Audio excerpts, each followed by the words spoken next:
this, the third video, we're going to be looking at the if, then, else control block. This control block will check a Boolean condition, where if the condition is true, the code held in the first space will activate.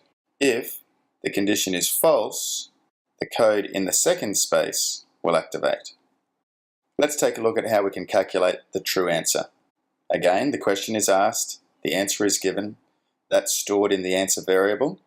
That can then be used in an equals operator, where the answer to the question is determined by multiplying the first variable by the second variable, and put together like this. The final code block sequence uses two say blocks. Let's take a look at that in Scratch. So here we are continuing with our project. In the last video, we looked at coding the question, where we used join blocks to join text and the two number variables that were generated using the pick random blocks in the first video.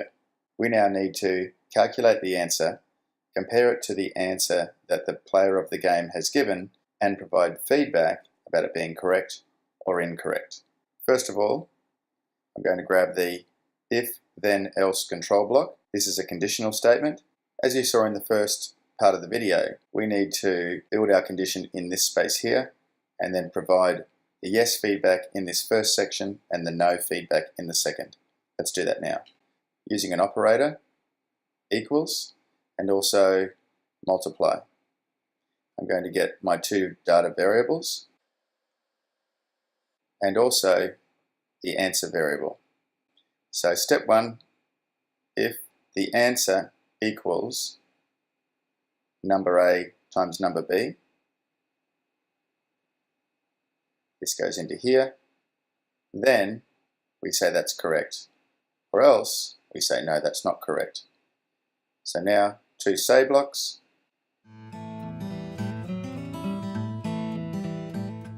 I'll now join this together and test it.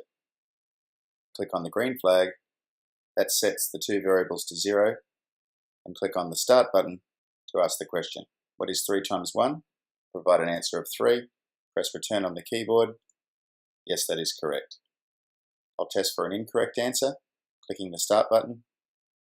What is 2 times 4? Let's say that's 12. No, that is incorrect.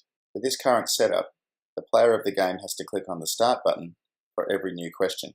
The easiest way to code repeat questions is to use a repeat block. This would repeat 10 questions. You can change the number to whatever you want, and that will then repeat the questions. You can also use a timer, use a scorer. The repeat until block can be used to make a little bit more interesting gameplay. Okay, your turn now. Have fun.